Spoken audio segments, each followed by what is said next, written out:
You are watching Soundwave's Soundwave Sunday. Operation Question and Answer. Initiate. Booyah. Hello Autobots and Decepticons, my name is Soundwave and I'd like to welcome you to another Soundwave Sunday! Oh yeah, a week of E3 in the banks, brand new video games coming our way, but this Soundwave Sunday I want to talk more about Rise of the Darkspark, so I picked a lot more Transformers Rise of the Darkspark questions. Very excited for this game.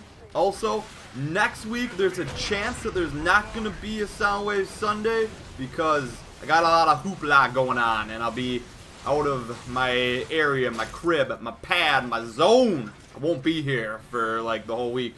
So I'm not sure if I'll be able to squeeze that in or not, but definitely ask your questions like always.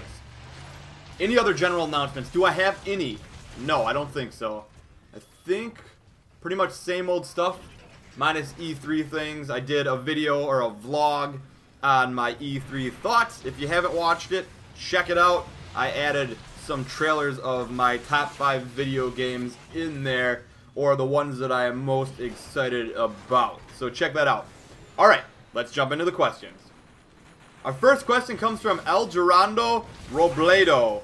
Hey Mungry, if you get Transformers Rise of the Darkspark, will you play with subs? Soundwave Sunday 104. And I will, but I can't promise that I can play with everyone, because as far as I know, unless there's going to be like a huge surprise on release day, there's only going to be escalation. So for that, I will be doing some live streams. Make sure and follow my Twitter or my live stream. Both are in the description below. That way you will know when I start these live streams. I also upload videos, like short ones, when I am about to do those as well, but they're only on YouTube for as long as I'm live streaming for. But I do plan on playing with subs during the live streams. That's the best way for me to do that. I'm not going to organize anything else that would be too crazy, because since escalation is probably, I believe, only 4-on-4 again, that means I would only be able to get 3 people that are at the live stream in the game at a time, and escalation matches last quite a long time if you're doing pretty well, I think. So I don't know exactly the formula of this escalation. I don't know if it's going to be a level capped at like 15, 20, or if it's just infinite waves. I do know there's some boss fights coming, so that's going to be like the coolest thing about escalation in my opinion, besides being able to play with a whole bunch of characters. But I think I will be doing live streams just on escalation, not the campaign, because I plan on bringing the campaign to you guys on YouTube. I know the campaign is multiplayer, but I don't think I'll play through that as multiplayer the first time through for you guys, but maybe I will in the future with some other YouTubers such as like ROTDS and stuff like that. But you do have to have the same console as me to play with me, remember, on escalation and stuff. And I do plan on getting Rise of the Darkspark on PS4, maybe Xbox 360, and of course I will be getting it on 3DS, but that's a completely different game, which I'm really looking forward to. Our next question comes from Dr. Escalationist. Mungry, in Transformers Rise of the Darkspark, wait, that was totally wrong, I can't believe I just said that. Rise of the Darkspark, the most stinkiest thing around. They are reusing the War for Cybertron maps and escalation maps. They're bringing in War for Cybertron weapons and abilities too. They're making new Fall Cybertron escalation maps. Wow, you got a lot of information. I don't know if this is all correct or true, but I'm going to go with it. And escalation maps and multiplayer maps for Age of Extinction. There's a new trailer with Fall Cybertron Grimlock and was in Broken Hope. What are your thoughts? Sound Blaster Sunday 103. Alright. One of you guys from the last question got the Soundwave Sunday wrong, and you know what? I've been doing these for a long time. What Soundwave Sunday is it? I cannot even remember. It's 103. You were right. Guy before me, you're getting ahead of yourself. Alright. My thoughts on everything is, we knew this was going to happen. They're just taking everything that was done before and remastering it, basically, and bringing it to us. So, we knew that. We knew that was going to happen. We knew we were going to get these maps. We knew we were going to get, like, the same abilities and stuff like that. And the new trailer with Fall, Cybertron Grimlock, and Age of Extinction Grimlock is kind of interesting to me because they have him transforming into like a really weird looking transformer in Age of Extinction Grimlock. Like it didn't, I might have to go back and rewatch it, but it didn't even look like he had a face. And I was thinking to myself, what is going on here? It doesn't look like his model is even finished in this trailer. So I guess my thoughts are, I knew that, I figured that was going to happen, but I'm hoping that that's not Age of Extinction Grimlock's form, his robot form in the upcoming movie or in the game. And hopefully that was just like a prototype because that looked odd to me. Our next question comes from Godzilla6485. Jay Mungry, do you think Grimlock will have a robot form in the new movie? Soundwave Sunday 103. Well, if he doesn't have a robot form, he's not a transformer. He's just a big robot dinosaur. So he better have a robot form. He always has.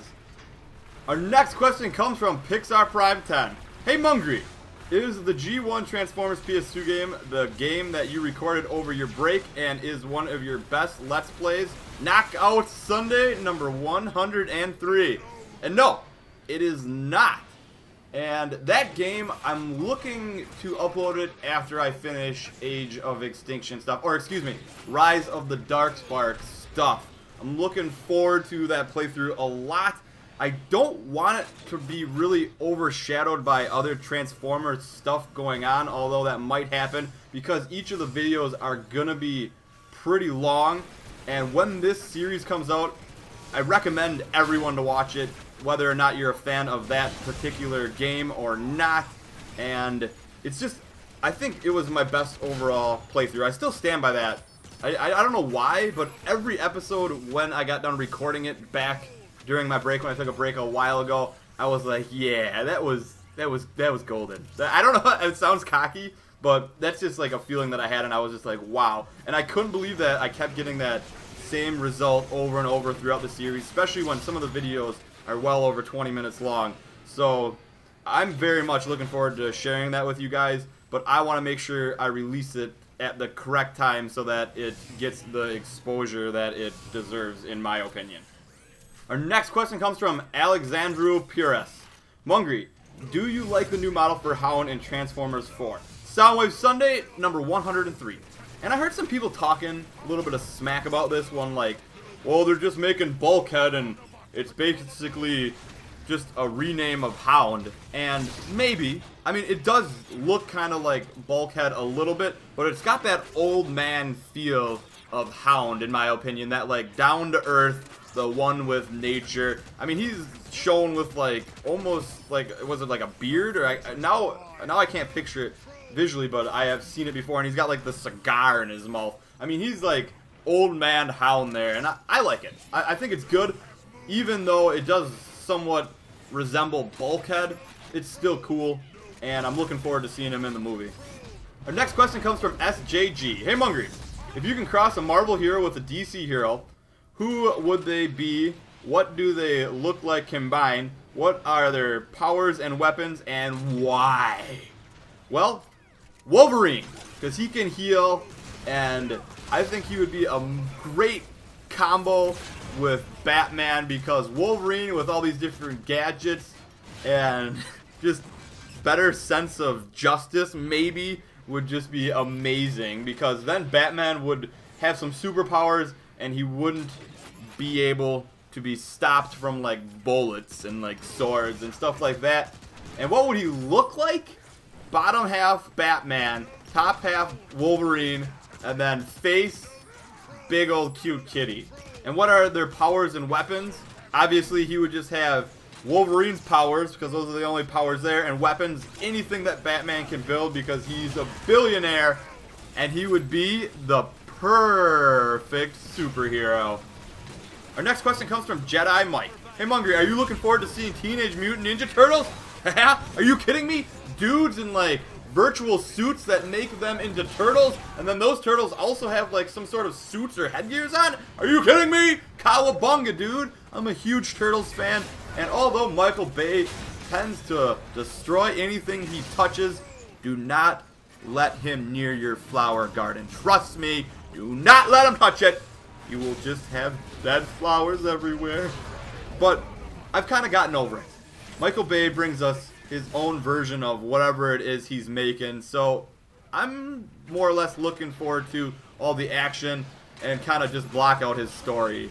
That's the better way to look at his films and enjoy them a little bit more, I think. So yes, I'm looking forward to Teenage Mutant Ninja Turtles.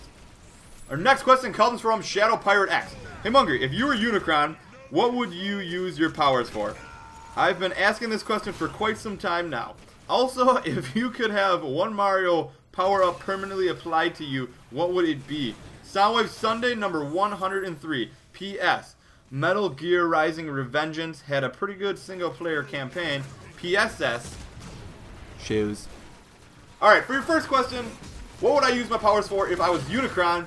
I would stay in planet form, and I would make a giant amusement water park around my body, so that way all the little people would come and play on me all day long, so it would be like getting a full body massage all day long. Oh, booyah.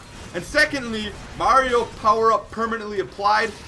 Let's go with the raccoon suit, because I'm a cute and cuddly raccoon, and who doesn't want to scratch a cute and cuddly raccoon all day long? So if I combine the two together, I would be getting massaged and scratched all day long. Jackpot. Our next question comes from Omran Sharif. Yo Mungry, if you were Slipstream, the FemCon, and you had to choose between going out with Thundercracker, Skywarp, and Starscream, who would you go with? Soundwave Sunday 103. Alright, so I'm a hot babe, Slipstream, but also very deadly. Thundercracker, he's out of the question. He's too smart, and I'm just, you know, I'm normal smartness, because my hotness and my deadliness, I can't possibly be super smart as well. I mean, that would just be the trifecta, and I would just be the catch of a lifetime, so that's out of the question. Thundercracker's gone. Skywarp and Starscream. Skywarp is definitely the dumbest. And Starscream, he's kind of cute and humorous to me, how he's always trying to overthrow Megatron with his cocky remarks, but I get tired of that. So, Skywarp, you are my winner because you can warp across the world and get me whatever I please. Oh yeah, and I like Chinese food, so go get me authentic Chinese food. That's the way I look at it, because I'm a hot babe and I get what I want. I'm Slipstream. With a very, very babe-sounding voice, might I add in there that whole time. Gosh, I have the sexiest babe voice at Slipstream. Yes, I do. Listen to it. Here I am. La la la la la la. Next question comes from Daleks Exterminate. Hungry Mungry. Any more Star Wars games? Daleks Sunday 103. I think that's the first person that put his own name in the Sunday. Congratulations on that, bro. Way to sneak it in. And you know what? I like Iron Dude's answer. This is not war. This is pest control. I like that. I like it a lot. But yeah, Star Wars Battlefront on the next generation of consoles coming 2015 for sure. And our last question comes from Robin Moeller. Hey Mungry, what would you do if you were a billionaire? What would you do? And what's your favorite song and animal? Soundwave Sunday 103. I would definitely give back to charity because I think it would be good to help a lot of people, and that would make me feel really good about using my money wisely. But on the other hand, I would also live on a tropical island and just relax next to the beach, do a lot of deep sea diving and fishing, and just chill out and be one with nature. My favorite song is The Watchtower by Jimi Hendrix, and my favorite animal is got to be a dog. I love dogs. If I were to be a billionaire, I would crossbreed a dog with a flying squirrel, so I would have a sweet flying dog. Yes, that would be amazing. Then I could ride his back. I would make sure he was a huge dog, like in that movie, The Never-Ending Story, and that would be amazing. So, one last thing before I go. Last week, I asked Shrub Rapier to give me his answer, or his dad's answer, to how would chairs look if your knees were the other way around. So here is his answer. I hope you guys all enjoy. He thinks it would look something like this. So your knees would bend here, you know, somewhere here, but they would bend and then they would go upwards. Your legs would go upwards, like here. And this would be the back of the chair. And you know, you'd have the standard legs that come down. Or you could always have it like this, just straight, and then you could have your legs just, you know, go across this, and then your back would go up here. So that could be the two options of what a chair with the back of your, of what a chair if your knees were in the back of your legs would look like. So, yes. So I hope you guys all enjoyed that creative answer, and if we were flamingos, we would enjoy it a lot more, because we would be getting luxury seating in our flamingo bay. Anywho, I hope you guys all enjoyed this Soundwave Sunday. Don't forget to leave your questions in the comments below for next time we do Soundwave Sunday. It might not be next week because of all that hoopla I got going on. Anyways, have a great, grand, beautiful, wonderful Soundwave Sunday, everyone.